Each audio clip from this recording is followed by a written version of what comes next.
Shalom jemaat yang dikasih Tuhan, kita akan memulai ibadah kita pada malam hari ini. Mari sama-sama saya ajak kita untuk berdoa.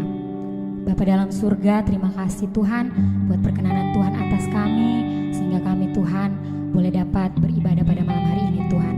Sucikan hati kami, pikiran kami Tuhan, hingga kami boleh layak Tuhan untuk menaikkan setiap puji-pujian kami Tuhan di hadapan-Mu Tuhan. Terima kasih Tuhan Yesus, kami siap untuk memulai ibadah kami malam hari ini. Hanya di dalam nama Yesus Kristus kami sudah berdoa. Haleluya. Amin.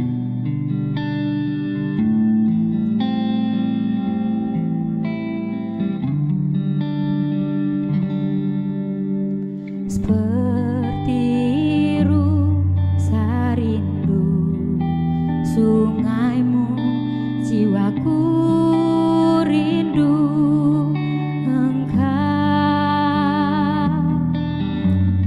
Kaulah Tuhan hasrat hatiku, ku rindu menyembah-Mu. Engkau kekuatan dan perisaiku, kepadamu rohku berserah. Kaulah Tuhan hasrat hatiku, ku rindu menyembah-Mu. Yesus, Yesus, Kau berarti bagiku. Yesus, Yesus, Kau segalanya bagiku. Yesus, Yesus, Kau berarti bagiku. Oh Yesus, Yesus, Kau segalanya bagiku. Yesus, Yesus, Kau berarti bagiku. Oh Yesus, Yesus, Kau segalanya bagiku. Kau segalanya bagiku. Kau segalanya bagiku. Haleluya. Oh, haleluya. Haleluya. Yesus, Kau segalanya bagi kami. Haleluya. Yesus, kami bersyukur. Haleluya. Oh Yesus, kami bersyukur Tuhan. Haleluya.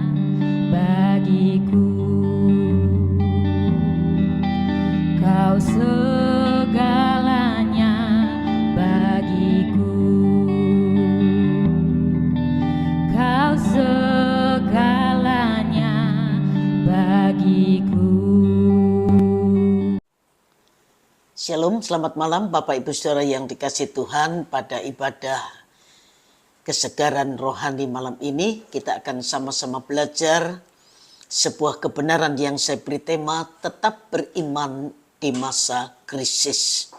Tapi sebelumnya kita akan sama-sama berdoa terlebih dahulu. Bapak bersyukur buat kesempatan kami masih boleh mendengar kebenaran firman-Mu. Mari Tuhan urapi hamba-Mu, pakai untuk menyampaikan kehendak-Mu. Dan urapi juga semua yang mendengar kebenaran ini, supaya baik yang menyampaikan maupun yang mendengar mendapat berkat dari kebenaran firman Tuhan. Terima kasih, dalam nama Tuhan Yesus Kristus kami sudah berdoa. Haleluya. Amin. Bapak Ibu saudara sekalian, di sebuah kota kecil ada seorang tukang kayu yang terkenal saleh, jujur, dan baik hasil pekerjaannya. Dia mengerjakan pekerjaannya dengan tekun dan teliti sehingga banyak orang puas dengan hasil kerjanya. Dan tidak jarang mereka memberi uang jasa lebih dari yang telah disepakati.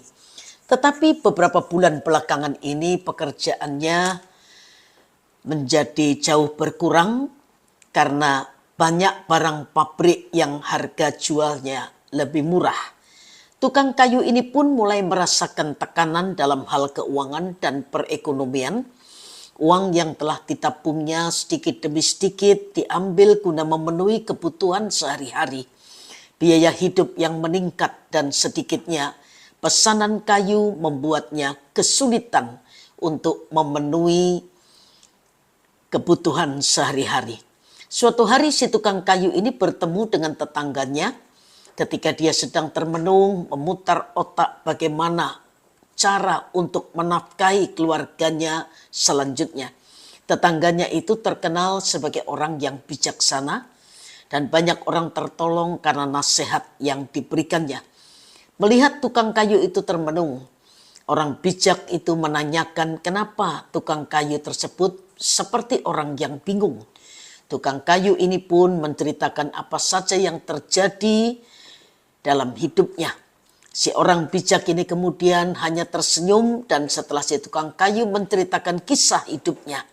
Kemudian orang bijak itu sambil tersenyum, dia berkata dengan lembut, "Saya tahu apa yang sedang kamu pikirkan dan kamu sedang mengalami kesulitan. Kadang Tuhan bekerja melalui cara-cara yang tidak terduga. Kadangkala Ia akan memberkati kita setelah kita melalui ujian dengan tetap bersyukur dan percaya kepadanya." Tukang kayu pun mengangguk-angguk setuju dengan perkataan orang bijak itu. Meskipun dia tidak sepenuhnya mengerti apa yang disampaikan orang bijak itu. Tapi dari situ dia belajar untuk tetap bersyukur dan percaya bahwa Tuhan akan menolongnya. Beberapa hari kemudian ia menerima undangan dari seseorang. Undangan itu berasal dari seorang pengusaha kaya di kota yang telah mendengar tentang keahlian si tukang kayu dalam membuat perabot kayu. Pengusaha itu minta si tukang kayu membuatkan perabot khusus untuk rumah barunya. Dengan penuh semangat, tukang kayu menerima tawaran itu. Dia bekerja siang dan malam dengan penuh dedikasi, menciptakan karya seni kayu yang menakjubkan. Ketika pengusaha melihat hasil karyanya, dia sangat terkesan dan dengan sukarela membayar si tukang kayu dengan jumlah yang jauh melebihi dari yang diharapkan. Dengan uang tersebut, si tukang kayu tidak hanya mampu membayar hutangnya, tapi juga menyisihkan sebagian untuk masa depan keluarganya. Dia menyadari bahwa pertolongan Tuhan itu datang dari cara yang tidak terduga, melalui kesempatan yang diberikan Tuhan melalui pengusaha kaya itu. Dari saat itu si tukang kayu belajar untuk selalu percaya bahwa dalam saat-saat sulit Tuhan selalu memiliki rencana yang indah untuk mereka yang percaya dan bersabar. Bapak Ibu saudara sekalian, kita hidup di zaman penuh krisis di mana uang seringkali menjadi pusat dari banyak permasalahan. Penghasilan yang tidak mencukupi, hutang yang menumpuk, kebutuhan yang terasa selalu melebihi dari apa yang dimiliki. Tidak jarang kita merasa terjebak dan tidak tahu harus bertindak seperti apa lagi. Tapi di tengah-tengah semua itu ada janji Allah yang kita pegang teguh. Firman-Nya berkata dalam Filipi 4 ayat yang ke-19, Allahku akan memenuhi segala keperluanmu menurut kekayaan dan kemuliaannya dalam Kristus Yesus. Ini bukan hanya sekedar janji, tapi jaminan bahwa Allah yang menguasai segala sesuatu di dunia ini juga memperhatikan setiap detail hidup kita, termasuk keuangan kita. Sekalipun janji Tuhan ini diperuntukkan bagi kita, tapi Tuhan tidak pernah berjanji bahwa kehidupan kita bebas dari masalah atau krisis, sekalipun kita memiliki hidup yang saleh. Ketika Tuhan memperhadapkan kita pada suatu ujian, Tuhan mengharapkan ada karakter ilahi yang muncul dari hidup kita, supaya janji Tuhan itu digenapi.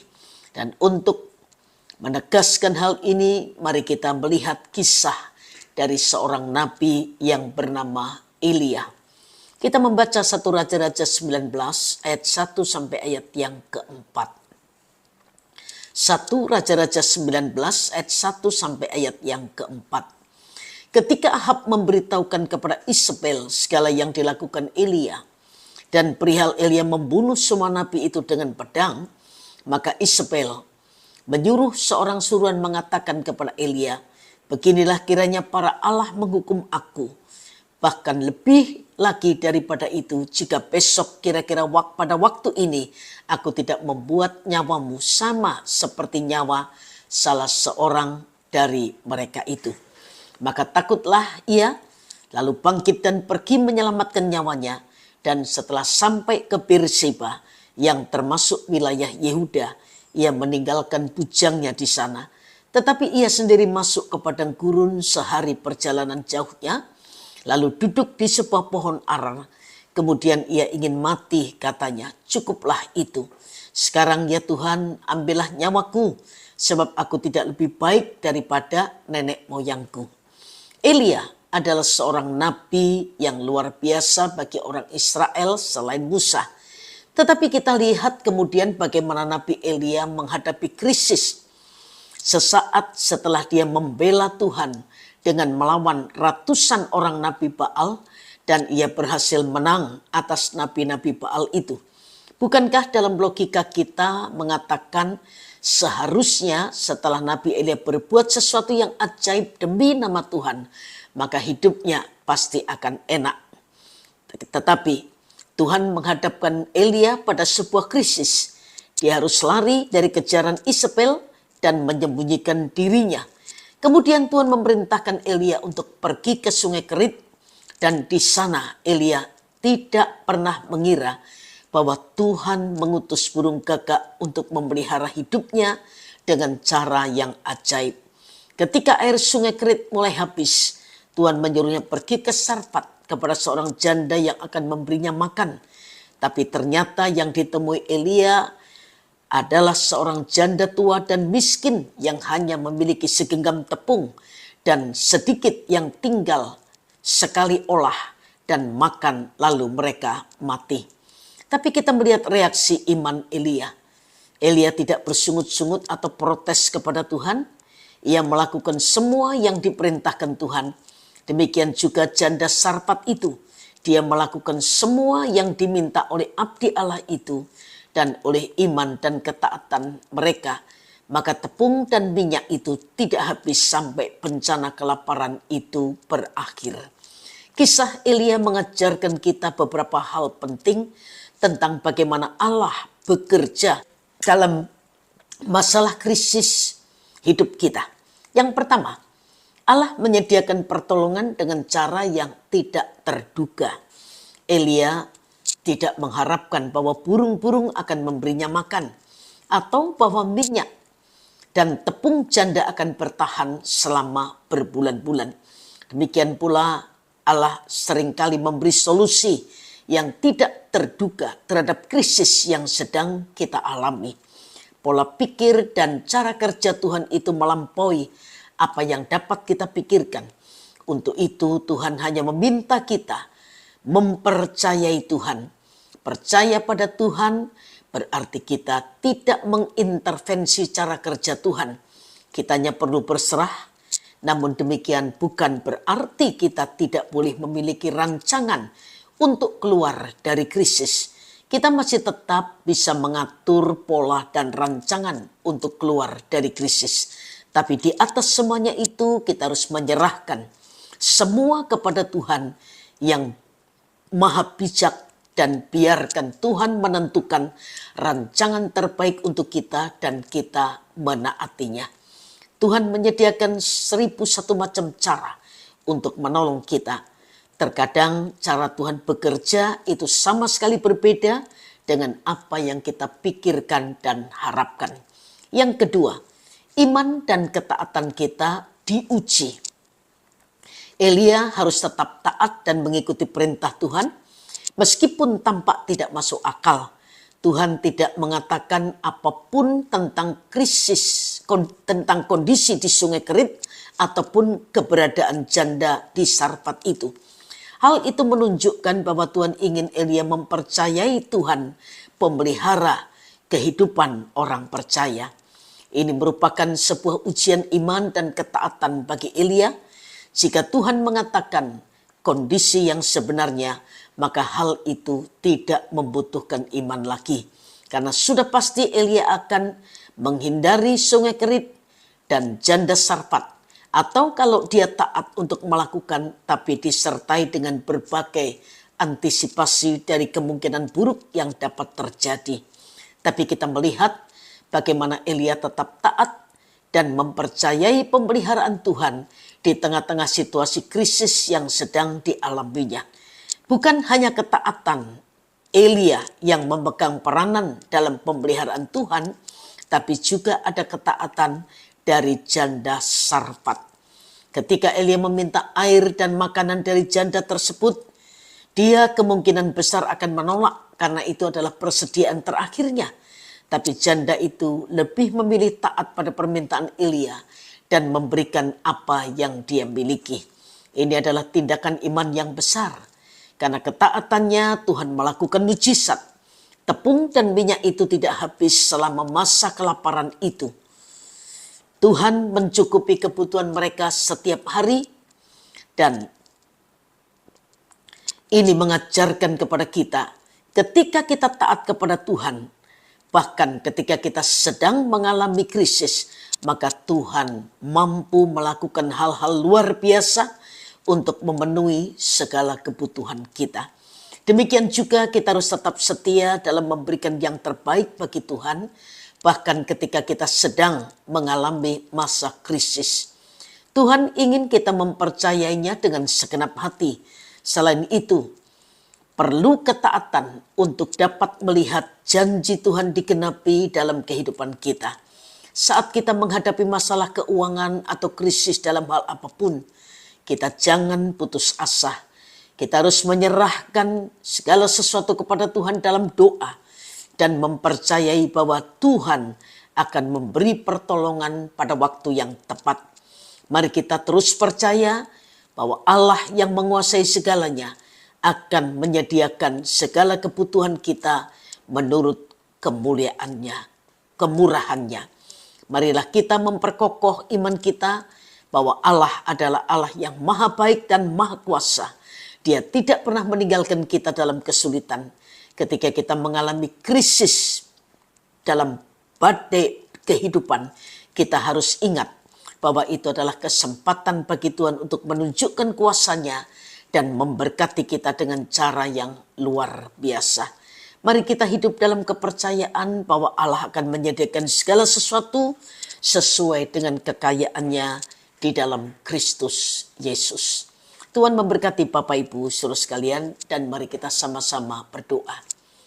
Bapa, mengucap syukur kalau kebenaran firman-Mu kembali menguatkan kami, sekalipun kami menghadapi masa-masa krisis hari-hari ini, tapi Engkau tetap menjadi sumber pertolongan, sumber segala berkat bagi kami, orang-orang yang percaya kepada Tuhan.